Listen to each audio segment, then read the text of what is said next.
Halo, assalamualaikum warahmatullahi wabarakatuh, dan selamat datang di zona horor.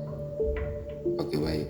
Pada video kali ini saya akan menceritakan salah satu kisah yang saya dapat dari 1jam.com.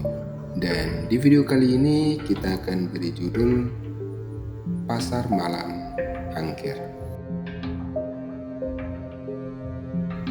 Dari sekian pengalaman misteri, pengalaman yang saya tulis kali ini adalah pengalaman misteri saat touring dari Purwodadi, Grobongan, Jawa Tengah, sekitar 3 tahun yang lalu. Selepas kami dari Ciamis, Jawa Barat, baliknya aku ikut mampir ke rumah kawan di Purwodadi untuk istirahat seharian sebelum balik ke Tuban. Keesokan harinya, selepas asar, dengan mengendarai motor masing-masing, dia mengantarkanku sampai Bledungku sekalian untuk menemaniku untuk mengambil gambar di objek wisata itu dan sekedar menikmati es kelapa muda yang memang banyak dijual di tempat tersebut. Keasikan melihat objek wisata bumi yang sedang batuk itu hingga tidak terasa hari sudah menjelang maghrib. Barulah selepas maghrib saya memulai perjalanan pulang ke Tuban yang mungkin membutuhkan waktu 3 atau 4 jam perjalanan. Maklum, jalan alternatif Cepu Semarang ini rusak parah waktu itu. Sebenarnya saya sudah merasa ada yang lain saat akan memulai perjalanan pulang ini. Sejak saya meluncur dari Bledungku, saat motor yang saya kendarai memasuki kawasan kecamatan Kradenan, Grobang, dan tiba-tiba bannya bocor. Untungnya masih ada satu tukang tambal dekat kantor kecamatan yang masih buka. Setelah itu, ketika memasuki kecamatan Gabus, tiba-tiba lampu depan saya mati. Terpaksa saya berhenti di pasar Sulusari untuk memperbaikinya. Dan beberapa saat setelah lampu kembali normal, saya pun memutuskan untuk melanjutkan perjalanan. Sekitar 1 jam saya baru masuk ke Randu, Blatung, Blora, Jawa Tengah. Sekitar 1 jam kemudian melintaslah di area hutan jati, barulah saya sampai ke wilayah Klopo Dhuwur, Blora, yang terkenal dengan wong saminnya itu. Kurang dari 30 menit kemudian saya pun sudah memasuki pusat kabupaten dari Blora dan langsung mengambil jurusan Bojonegoro. Lepas dari batalion 410 Blora sekitar 500 meter, tiba-tiba tanpa sebab mesin saya mati. Sebelumnya ini belum pernah terjadi. Di samping masih tergolong motor yang baru, dan saat itu sebelum berangkat touring saya selalu mempersiapkan motor sesempurna mungkin. Sedikit jengkel saya tepikan motor ke tepi jalan dan memang jalan saat itu terbilang masih agak ramai dari Blora menuju Bojonegoro, Jawa Timur. Belum sempat menyandarkan standarnya, saya dikejutkan oleh suara yang tiba-tiba oleh wanita tua. Dari mana datangnya dan saya tidak jelas. "Mas, saya boleh minta tolong?" kata si wanita tua. Saya menoleh ke arah lelaki tua itu yang menyapaku itu. "Apa yang bisa kubantu, Mbak?" jawabku. "Saya boleh nggak numpang sampai di Bogorejo? Mau naik ojek, saya tidak ada uang, nak," kata nenek tua itu bernada malas. "Oh, monggo Mbak, kebetulan saya lewat situ. Tapi sebentar dulu ya Mbak, motor saya agak rewel. Saya akan cek dulu mesinnya sebentar." Saya sama sekali tidak memperhatikan lagi wajah wanita tua itu. Saya terus konsentrasi dengan motorku. Setelah mengecek kondisi mesin, ternyata tidak ada sedikit masalah apapun terhadap mesin motorku. Begitu mesin motor saya langsung di starter, nggak sangka-sangka langsung menyala. Saya segera melanjutkan perjalanan yang sebelumnya mempersilahkan wanita tua itu segera naik ke motor saya. Pegangannya Mbak, sambil aku melajukan motor.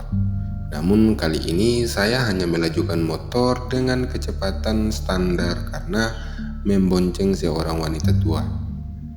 Waktu tertunda lagi 1 jam. Waktu tertunda lagi 1 jam untuk sampai ke rumah. Bau wangi dari wanita tua itu sebenarnya yang membuat risih, sebab bau wanginya tidak seperti wangi pada umumnya. Saya rasa wewangian itu aneh, sembari mengatakan dalam pikiran saya, nenek ini ternyata gaul juga ya. Ya masa punya parfum tapi tidak punya uang untuk ojek. Begitu dalam hati saya berbicara. Namun aku tidak mempedulikannya. Saya menganggap bau wangi seperti ini sama dengan wangian wanita yang ada di kampung saya. Umumnya pada halatena hajatan kebiasaan mereka memakai wangian, namun yang itu tadi menyengat, sangat-sangat menyengat. Dalam perjalanan tidak banyak yang saya bicarakan dengan nenek itu, sebatas mengingat untuk pegangan saja. Di samping itu saya harus berkonsentrasi mengemudikan motor saya. Ketika saya memasuki kecamatan Bogorejo Blora, saya mencoba bertanya pada wanita tua itu, tetapi sama sekali tidak ada jawaban dari wanita tua itu. Tidak dengar barangkali, kata pikiranku, karena pada saat saya menanyakan hal tersebut, motor saya sedang berjalan. Sampai dekat pasar Bogorejo, saya bertanya lagi pada wanita itu, namun hasilnya tetap sama, tidak ada jawaban.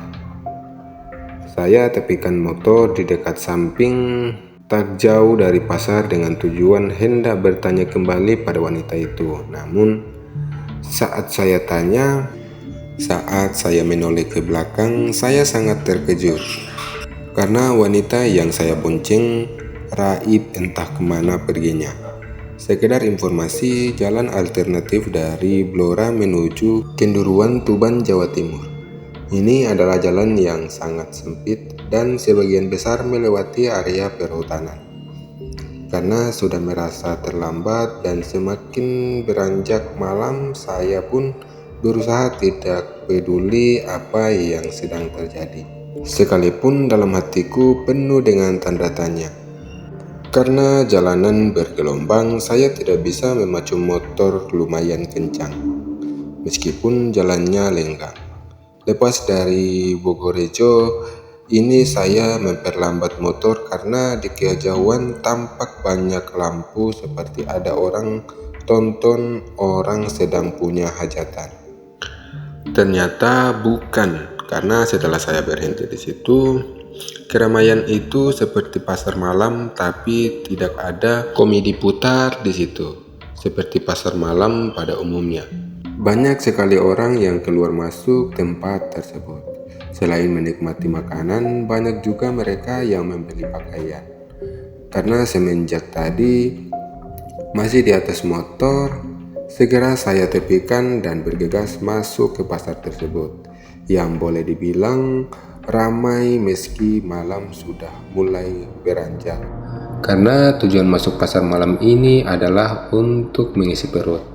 Setelah mencari kesana kemari, tak jauh dari tempatku berdiri ada satu warung bakso. Saya pikir bakso paling tepat karena panas dan lumayan mengurangi rasa dingin juga. Sambil menunggu bakso yang saya pesan disajikan, saya menyalakan sebatang rokok. Namun, saya merasa ada yang aneh ketika memperhatikan orang-orang di sekitar pasar malam itu. Dalam hatiku bergumam, aneh sekali, pandangan mereka kosong semua. Banyak suara riuh rendah, tapi mulut mereka tidak ada yang berbicara. Lalu, itu suara dari mana? Biasanya orang di desa selalu bertegur sapa, sekalipun mereka tidak saling kenal. Dan kali ini bulu kuduku mulai meremang. Namun saya berusaha tetap tenang, karena saya menganggap itu adalah angin yang berhembus perlahan-lahan. Untuk menghilangkan rasa jenuh dan rasa bosan, Saya mengeluarkan handphone lalu mencoba SMS ke orang rumah sambil melihat jam yang sudah menunjukkan pukul 23.58 WIB atau waktu Indonesia Barat. Saya tidak menyadari kalau saat itu sedang atau barangkali berada dalam dimensi lain. Kemudian saya masukkan lagi handphone dan melepaskan lagi pandangan ke arah balik saya duduk tadi. Dan saya mendapati pasar malam tersebut mulai sepi, bahkan hampir separuh wilayah pasar malam yang tadi saya lihat tinggal sebagian saja. Sama sekali masih belum menyadari apa yang saya alami. Saya menganggap kalau sebagian orang sudah membersihkan dagangannya karena sudah larut malam. Saya masih tetap santai kembali dan saya melihat ke arah warung bakso tempatku memesan bakso. Penjual bakso itu tampak sibuk karena melayani orang yang lebih dulu dariku. Lalu saya melepaskan pandanganku ke arah samping. Dan ternyata sudah gelap, tinggal beberapa penjual saja. Kembali saya dibuat heran, waktunya kok begitu cepat katanya. Seharusnya orang beres-beres memakan waktu minimal setengah jam. Akan tetapi ini hanya terjadi beberapa detik saja. Sungguh-sungguh aneh. Lalu saya lihat ke warung bakso tempatku memesan tadi. Ternyata masih juga sibuk dengan pembeli yang lain. Ketika saya menoleh kembali ke samping kanan, ternyata sudah gelap, dan begitu kembali menoleh ke arah penjual bakso yang ada di depanku, ternyata sudah gelap juga. Seketika saya terperanjat kaget, sementara sinar bulan saja yang tampak menerangi daerah tersebut. "Kemana penjual tadi?" kataku.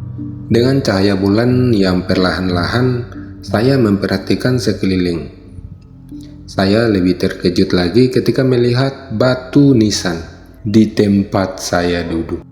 Dan lebih terkejut lagi, tempat yang saya duduki yang sebelumnya adalah terlihat bangku dan ternyata adalah gijangan makam.